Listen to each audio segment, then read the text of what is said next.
Okay, let's unpack this Dow Inc. situation. We're talking about a global materials science giant, right? Absolutely, a cornerstone company. But its stock price took a real nosedive in early 2025.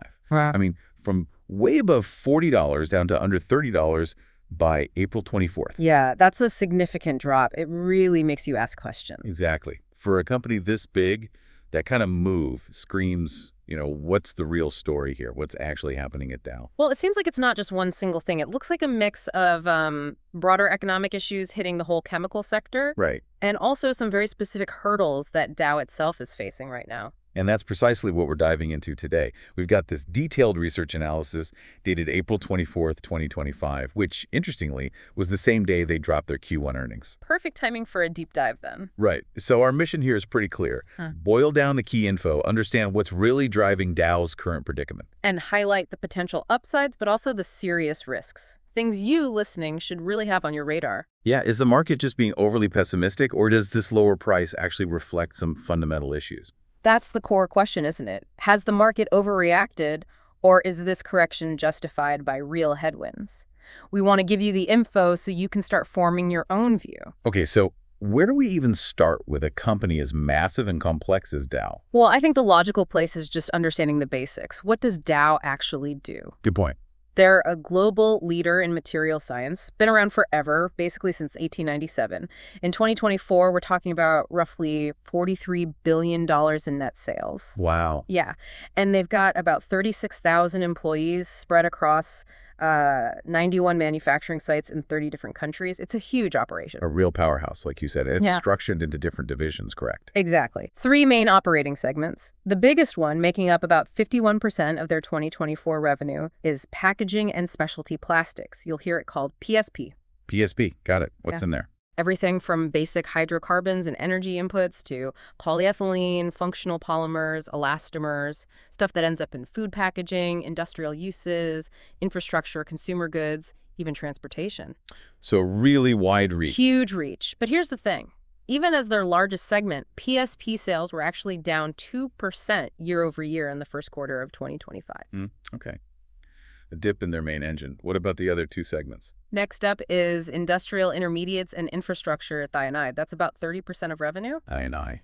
Yeah, they provide the chemical building blocks, essentially. Things like propylene oxide derivatives, polyurethanes, chemicals for construction, serving markets like construction, infrastructure, energy, consumer durables. And how'd they fare in Q1? Also down. Their sales dropped 5% compared to the year before. Okay, pattern emerging here. What's the third one? The third is performance materials and coatings, or PM&C, about 19% of revenue. PM&C. Right. Think paints, coatings, adhesives, materials for personal care, home care, electronics, based on acrylics, silicones, things like that. They focus on performance and durability. And let me guess, Q1 sales. Down again by 4% year over year. So across all three major divisions, PSP, I&I, PM&C, we're seeing sales shrinking in the first quarter of 2025. Exactly. And that tells you something important. Which is? Well, despite having this diversified structure, the fact that all segments declined in the same period suggests it's not just an isolated problem in one area. It points towards vulnerability to a broader economic slowdown. Makes sense. Yeah. Okay, so we know what they do, Right. and we know they're facing some top-line pressure. Let's shift gears to leadership. Who's steering the ship? The person at the top is Jim Fitterling. He's both chair and CEO. Okay. And he's a Dow lifer, basically. Over 40 years with the company, worked his way up through different roles, different parts of the world. Became CEO in 2018, added the chair role in 2020. 40 years is a long time. What's his track record been like since he took over as CEO? What's the strategic direction? He's really pushed a strategic shift towards higher growth areas, becoming more customer-focused, and putting a big emphasis on sustainability. Sustainability is huge these days. Absolutely. He's been a big champion for innovation there, involved with things like the Alliance to End Plastic Waste, setting ambitious climate goals for Dow. But he's also known for keeping a tight rein on costs. Which probably comes in handy right now. You bet. Especially now. The analysis mentions how he handled COVID, for instance. Right. And more recently, his response to this industry downturn and the whole tariff situation involves, well, Cost cuts, pulling back on capital spending, Yeah. including that Path to Zero project delay we mentioned. Path to zero delay, right? Yeah. And reviewing European assets. Yes, exactly. It looks like they're prioritizing near-term financial resilience, making some tough calls because of the current environment. Sounds like an experienced leader dealing with some pretty choppy waters. Yeah. How transparent have they been about these challenges? They seem pretty open, actually. They hold regular earnings calls, provide detailed info. They've been quite upfront about the potential hit from tariffs, which isn't always something companies shout about. Okay, so experienced leadership, long-term vision, but making reactive moves now. Let's talk money specifically, how they're allocating capital. How does that look? This is a really crucial piece. In 2024, their capital spending, CapEx, was $2.9 billion. Okay. The original plan for 2025 was even higher, like $3.5 billion. A lot of that aimed at Path to Zero. But they cut that back. Significantly, they slashed it down to $2.5 billion. And the reasons cited were the economic downturn and those tariff uncertainties. It directly impacts the timeline for big projects like Path to Zero. It really highlights that tension, doesn't it? Investing Yeah. for the future versus managing the present. Exactly, a tough balancing act. What about M&A? Are they buying or selling businesses? Since splitting from Dow DuPont, the main focus seems to be organic growth and sort of optimizing what they already have. Right. We are seeing some moves recently, like potentially selling off some European assets, and they mentioned selling a stake in some U.S. Gulf Coast infrastructure. That could bring in some cash. A significant amount, Yeah. potentially. Which leads us to shareholder returns. Dividends and buybacks. Let's talk about that dividend. It sounds noteworthy. It definitely is. They've kept a steady $2.70 per share quarterly dividend. That's $2.80 a year, and they've held that since 2019. In 2024, that meant paying out almost $2 billion in dividends. Okay. Consistent payment, but the yield. Yes. Because the stock price fell so much, as of April 24th, that dividend yield was incredibly high, around 9.4%. Whoa. 9.4%. That usually rings alarm bells, doesn't it? Is it sustainable? That is the multi-billion-dollar question right there. The payout ratio, the dividend compared to earnings, was way over 100% based on 2024 earnings. Yikes. And with the loss in Q1 2025, it looks even more stretched. Management says it's set for 2025. They point to the CapEx cuts, cost savings, asset sales, even some litigation proceeds. So non-operational cash helping out. Exactly. But the market is clearly skeptical, hence that huge yield. Buybacks, by the way, have been pretty small compared to dividends. Got it. And what about the returns they're actually generating on the money invested in the business? ROIC. Yeah. Return on invested capital, ROIC, and return on capital employed, ROCE. They've been, well, pretty weak recently. How weak? Around 4.6% ROIC, 4.8% ROC for the 12 months ending 2024. That's below the industry average, which is closer to 8%, and way below Dow's own target of over 13% ROCE. So not generating great returns right now. No. It really shows how hard the market conditions are hitting their profitability.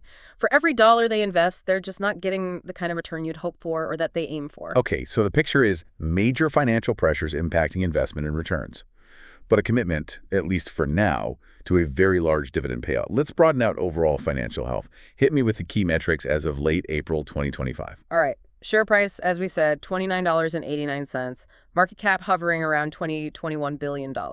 PE ratio, based on those depressed 2024 earnings, was about 18.5x. But again, the Q1 loss makes that trailing PE less meaningful right now. Understood. Revenue trends. Trailing 12 months revenue was just under $43 billion. That was down 3.7% year over year. And Q1. Q1 2025 was also down about 3% year over year. And if you look longer term, the 5-year growth rate is basically flat, 0% CAGR. Really shows the cyclicality. Flat growth. Okay. What about profitability, margins? Margins have been squeezed. Gross margin trailing 12 months was just under 11% and trending down. Operating margin was thin, maybe 3.7% to 4.4%, depending on how you adjust. And Q1 was even lower, around 2.2%. Yeah, net margin. Net profit margin for the trailing 12 months was only 2.6%. And Q1 2025, of course, was negative because of the gap loss. Expenses outstripped revenues. Profitability definitely under pressure. Yeah. Now debt, how leveraged are they? Their debt-to-equity ratio was around 86.4%. That's generally considered on the high side. 86%. Yeah, that's up there. Though, to be fair, they have been working to bring debt down over the last few years. Maybe more concerning right now is free cash flow. Uh-oh. Negative. Yeah. For the full year 2024, it was negative $37 million. And given the Q1 results, it likely stayed negative then too. Negative free cash flow and paying that huge dividend. Exactly. That high yield really signals the market's worry about these metrics. So summing up the financial health, volatile earnings, weak profits, negative free cash flow, high debt, real headwinds. How stable has that dividend payment been historically? The payment amount, 770 cents quarterly, has been consistent since 2019. Rock solid payment history there. But the ability to pay it. That's the issue. The payout ratio compared to earnings or free cash flow is just unsustainably high right now without a major turnaround. How are they managing the debt they do have? Any big payments coming due soon? Gross debt is about $16.3 billion, mostly long-term. They have chipped away at adjusted debt since 2020. Near term, their maturities look okay. Nothing massive due until 2027. That's some breathing room. It is.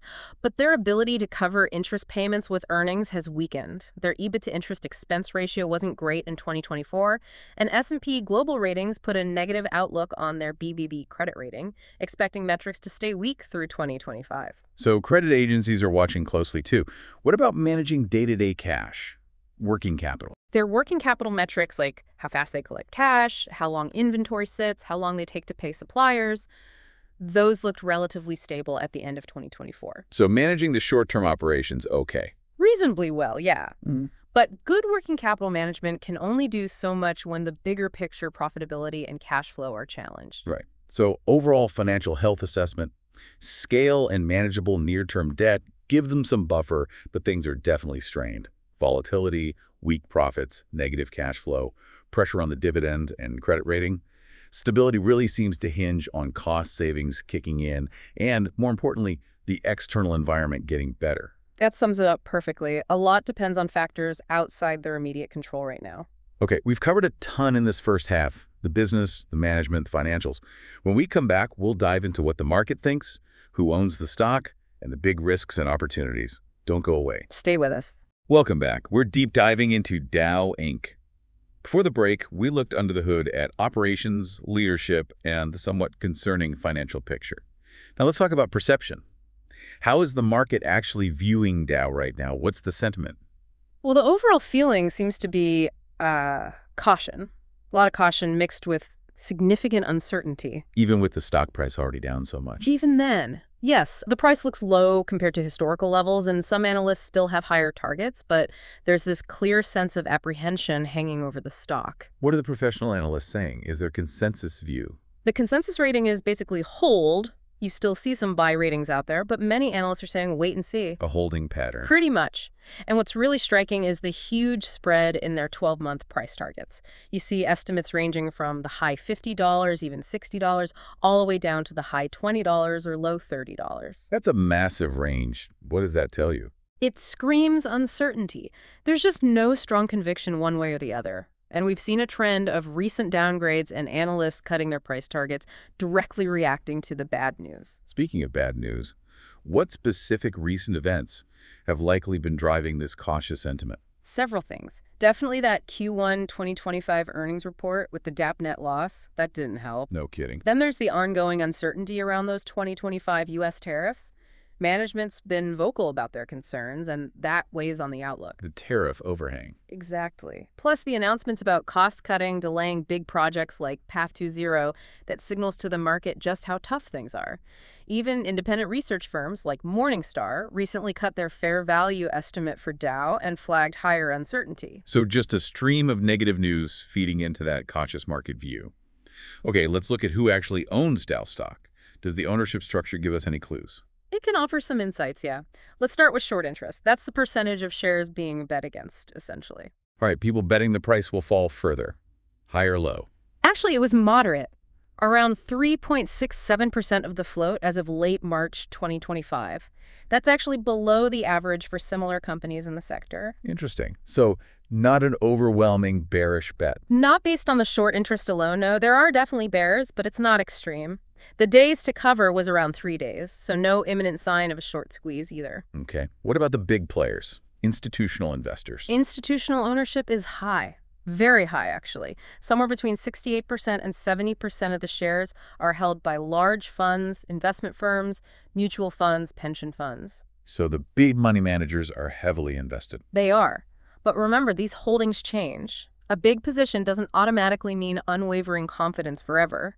You'd need to dig into specific filings to see who's buying or selling recently. Fair point. And what about the people running the company? Insiders, management, the board. Insider ownership is quite low, generally reported as less than 0.5%, maybe 0.5%, or even less. Less than 0.5%. That seems really low. It is relatively low. Executives get stock options and grants as part of their pay, of course, but their direct personal holdings aren't huge.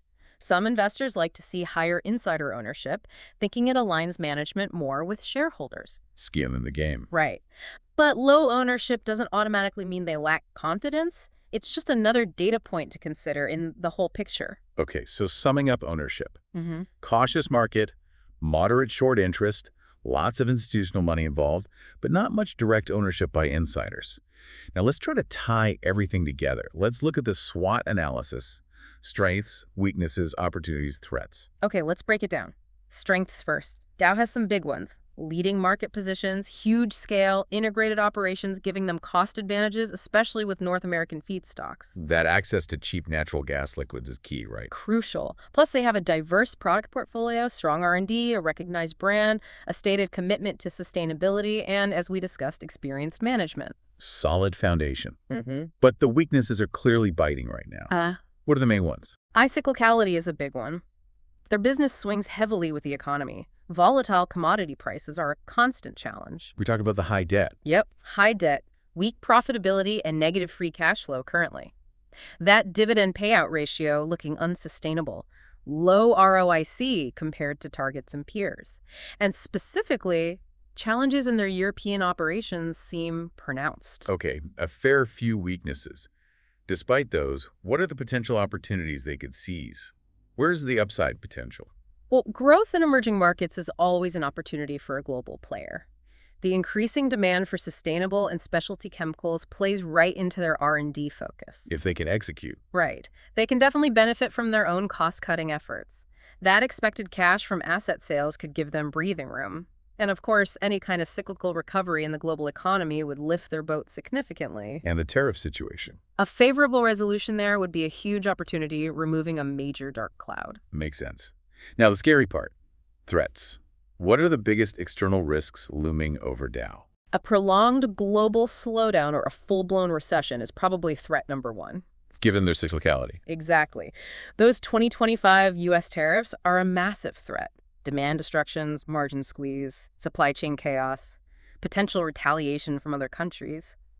It's a big deal for them. We need to dig into those tariffs more. What else? The usual suspects for a chemical giant: volatile raw material and energy costs, intense competition, increasing environmental regulations around plastics and climate change. Compliance costs and potential liabilities. Right. Supply chain disruptions are always a risk, cybersecurity too, and we keep coming back to it. But the sustainability of that dividend is a major financial threat if earnings don't recover. They highlighted those 2025 U.S. tariffs as a major threat. Can you flesh that out a bit more? Yeah. How specifically do they hurt a company like Dow? They really hit on multiple fronts. First, they just create uncertainty and dampen demand. Customers delay decisions. It could add billions in costs across the industry. Billions. Wow. Yeah. For Dow, it means potentially higher input costs. But because demand is weak, they might struggle to pass those costs on to customers. That means margin compression, even in North America where they have cost advantages. Squeezing them from both sides. Pretty much. It forces them to rethink sourcing, messes with their integrated US-Canada supply chain. It's a key reason they cited for delaying Path to Zero and expanding that European asset review. So it directly impacts strategic decisions. Absolutely. It just reinforces that lower for longer feeling in the industry and makes forecasting really difficult. Okay, we've covered a lot of ground. Mm-hmm. Bringing it all together, what's the concise takeaway from this deep dive on Dow? What should listeners really grasp? I think the main point is this. Dow has real fundamental strengths as a global materials science leader. No doubt about that. But they are facing a really tough combination of challenges right now. There's the broad cyclical downturn hitting the whole industry, and then there's the specific significant pain from these 2025 U.S. tariffs. And the result? The result is strained financials, weak profits, negative free cash flow, and that dividend looking very precarious. The market sees this. Hence the caution and uncertainty. And recovery depends heavily on. External factors, really. A rebound in the global economy and some kind of resolution on the tariff front seem critical. Without those, it's hard to see a quick turnaround. So the low stock price, maybe not the bargain it appears. It has the potential hallmarks of a value trap. Looks cheap, but the underlying problems are serious and the path forward is very murky. Conservative investors would likely see too much uncertainty here right now. Okay, let's bring it back to the start. That big stock price drop in early 2025. Our analysis suggests it wasn't just one thing. Definitely not. It looks like a complex mix, a major cyclical industry downturn colliding head-on with the very real, very negative impacts of those 2025 U.S. tariffs. It's hitting demand, hitting margins, and creating a fog of uncertainty around their future performance. So, considering all these challenges, but also Dow's long history and importance, here's a final question for you, our listener, to ponder. Is this just a temporary storm for a solid company, maybe creating a future opportunity? Or are we seeing deeper, more fundamental shifts in the industry and the global economy that you really need to factor into your thinking about Dow, or even the whole materials sector? That's the critical question to keep weighing, isn't it? Lots to consider there. If you found this deep dive helpful and want more analysis like this, definitely subscribe to the Stock Analytics AI YouTube channel. We drop these regularly. Links to the research we discussed are in the description below. And just a reminder, this analysis reflects the situation as we understood it based on information available on April 24th, 2025. Things can change quickly in the market. Absolutely. And one final note, AI was used to help structure the outline for this discussion. As always, this is an investment advice. Please do your own thorough research before making any decisions. Thanks for tuning in to this deep dive.